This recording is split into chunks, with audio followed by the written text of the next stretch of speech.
Amigas e amigos, nesta celeuma sobre o ato institucional número 5 da ditadura militar dos latrocidas, o instrumento do terrorismo de Estado que voltou aí pela boca do ministro da Economia Paulo Guedes, depois de circular pela boca do Eduardo Bolsonaro, se aplica muito bem dentro daquela máxima que eu sempre digo aqui, de ver as coisas que estão por trás das coisas.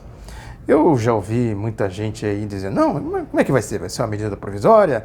Vai ser uma proposta de emenda constitucional? Vai ser um projeto de lei? Como? Não tem sentido, não tem cabimento. Né? A reação também dos grupos de mídia, porque a mídia é o comitê central de todas essas tramóias, de todas as tramas da direita, golpe e tal, é a mídia que vai direcionando para cá, para lá, vai por aqui, vai por ali e tal. Mas antes de prosseguir, eu sou Oswaldo Bertolino, este é o outro lado da notícia. Bem-vinda, bem-vindo para este lado. Peço para você compartilhar, para você se inscrever, para você divulgar, enfim, este canal. Retomando a questão, né, eu ouvi gente que deveria ter pelo menos bom senso ao tratar dessas coisas, com essas perguntas absolutamente artificiais. Algo como, o que eu sou, para onde vou, né, que queres, que queres, uma certa confusão cognitiva do problema. Aí entra essa máxima, né, de ver as coisas que estão por trás das coisas. Porque o problema, rigorosamente, não é a forma. As formas eles encontram. Ou eles achavam, quando deram o golpe de 64, que não, a gente tem o AI-5 em questão, né, em vista. Uma hora a gente vai lá e assina o AI-5. Não foi. Foram as circunstâncias, os processos, os movimentos, quando a massa, sobretudo estudantil, se levantou contra o regime dos latrocidas, que eles recorreram ao AI-5. E um dado importante, logo depois do AI-5, as ações que eles chamavam de terroristas, ou seja, de resistência armada, com os métodos, vamos dizer assim, mais da violência, né, se recrudesceu, aumentaram as práticas, né, nesse sentido. São estatísticas, eu já fiz tudo isso, estou fazendo um trabalho sobre isso, espero publicar em breve. Depois disso surgiu, por exemplo, a guerrilha do Araguaia, quer dizer, se fechou todas as possibilidades da resistência democrática, da resistência por vias pacíficas, como se diz. Foi fundamentalmente a questão das grandes manifestações que surgiram ali 66, 67, 68, o AI-5 é de dezembro de 68, né, também resistência no parlamento. O parlamento era de fachada, claro, fecharam, depois abriram de novo, né, tentaram criar ali um sistema que tinha uma oposição, para dizer que é oposição, né, um jogo, né, político, para simplesmente fazer marketing da ditadura, que eles diziam, não, nós demos o golpe para defender a democracia. Se a gente retroceder um pouco mais, a gente vai compreender melhor ainda o que é o AI-5 que eles estão falando agora. Porque o principal agrupamento da direita, que foi a UDN, União Democrática Nacional, que na verdade era um agrupamento, um ajuntamento, né, de diferentes forças políticas, logo que ela surgiu em 45. 45 é uma referência porque foi quando o Estado Novo, a ditadura do Estado Novo, começou a se aproximar do fim, né, durante todo o processo de 45. Isso está muito detalhado nas biografias que eu fiz do Maurício Grabois e do Pedro Pomar. Depois teve a Constituição de 46, que enterrou os entulhos fascistas da ditadura do Estado Novo, do nazifascismo, né, e incorporou os aspectos democráticos, republicanos na Constituição que surgiu de 46. A UDN fez parte de tudo isso.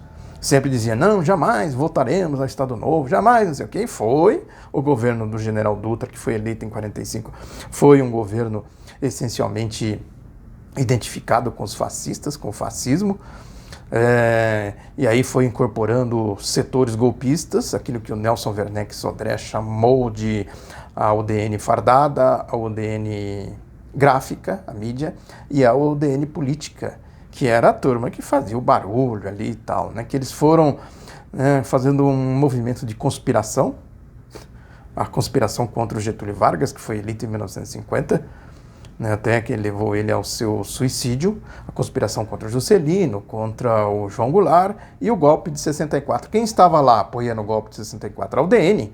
Não a instituição UDN, os grupos. A UDN fardada, a UDN gráfica, a mídia, e a UDN política. Quer dizer, as loas à democracia, né, tinha um famoso deles da UDN, Otávio Mangabeira, que foi governador da Bahia, que ele dizia, essa história ficou famosa depois nessa definição, a democracia é como uma plantinha tenra, que precisa ser cuidada. Eles chutaram a plantinha com terra, adubo, galho e tudo pro beleléu. E chegaram os facíndoras, os fascistas, né, chegaram as milícias, chegaram a Lava Jato, a turma do Paulo Guedes, a turma do Sérgio Moro. Então, naquela época tinha outro nome. A turma do Paulo Guedes, por exemplo, chamava Otávio Gouveia de Bulhões e Roberto Campos.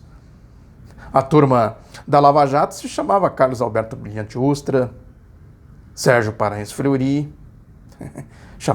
Eram os nomes do Sérgio Moro da época, do Deltan Dallagnol da época, né, naquelas circunstâncias. E chegaram aos 5. Observem. O Roberto Gouveia de Bulhões e o Roberto Campos, Otávio Gouveia de Bulhões e o Roberto Campos estão aí. Paulo Guedes e sua laia. O delegado Fleury e o Facínora Ustra estão aí. É o Sérgio Moro, né, e a turma do Bolsonaro, as milícias do Bolsonaro.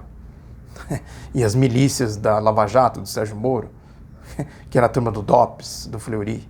Olha aí. O que falta nessa história toda?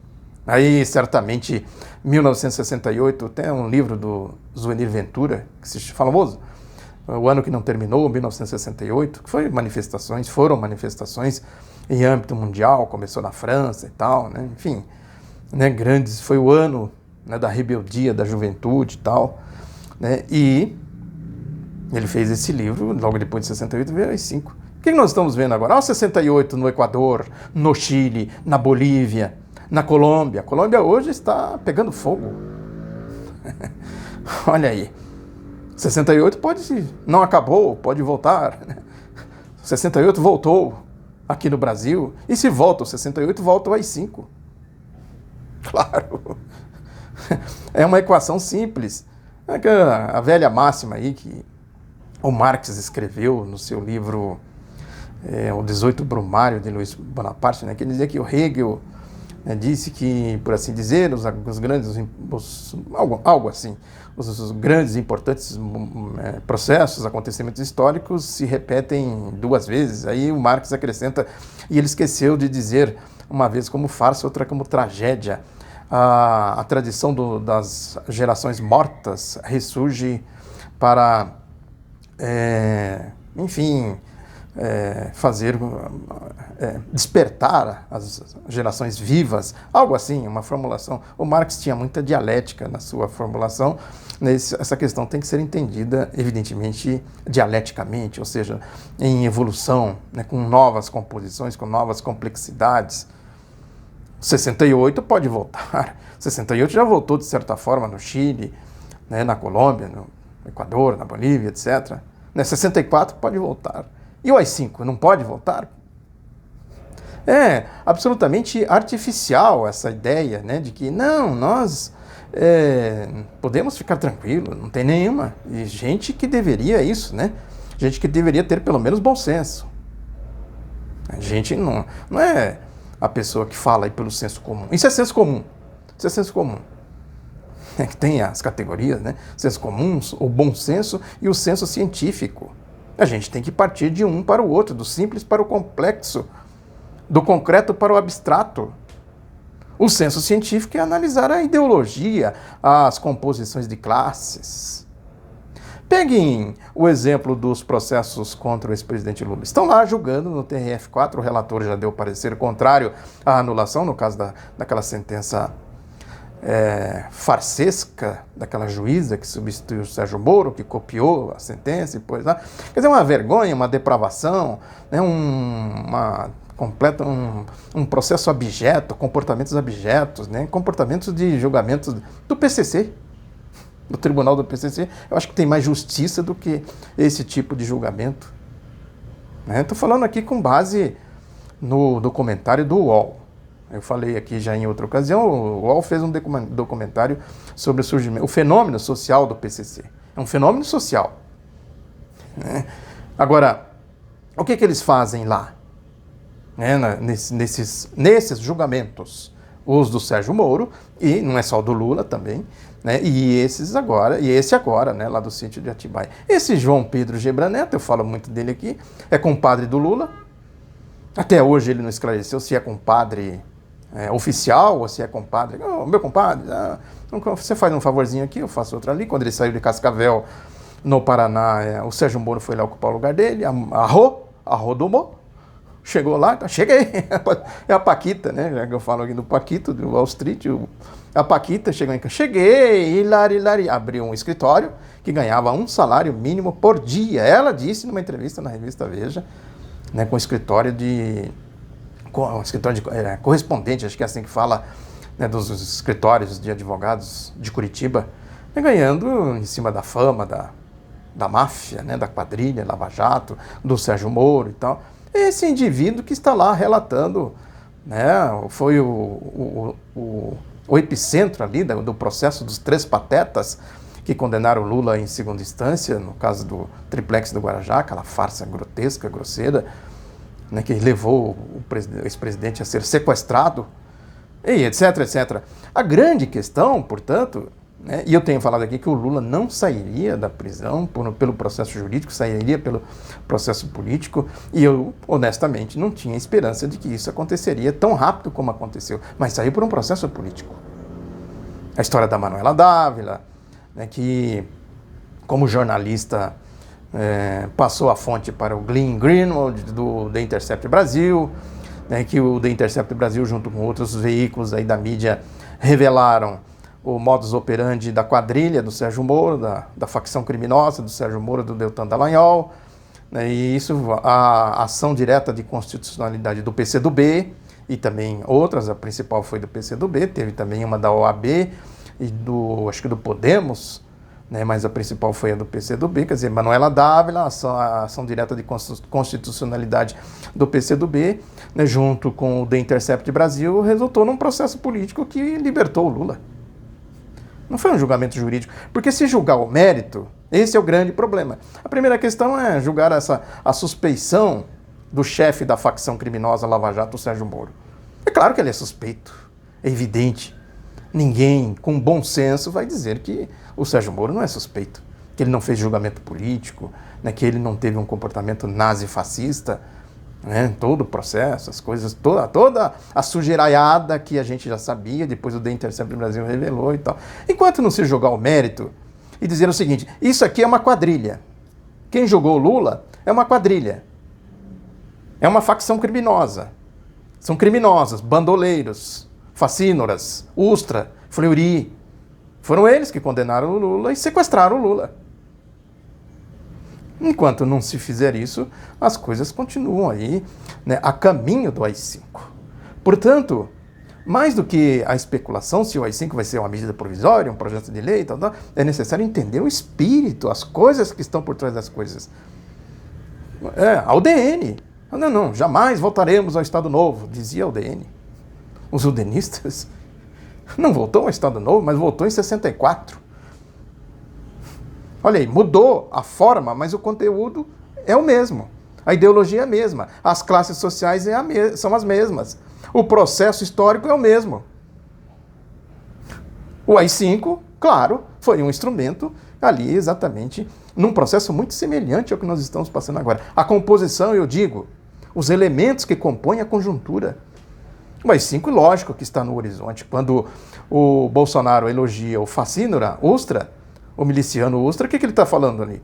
Quem mais encarnou, quem mais materializou o espírito do AI-5 do que o facínora Carlos Alberto Brilhante Ustra? que assassinou pessoalmente o Carlos Nicolau Daniele, a biografia que eu escrevi. Eu pesquisei, levantei toda a documentação e tal. Está constatado. Ele participou pessoalmente do assassinato do Carlos Nicolau Daniele e de outros, evidentemente, e outras barbaridades que ele cometeu. Um fascínora.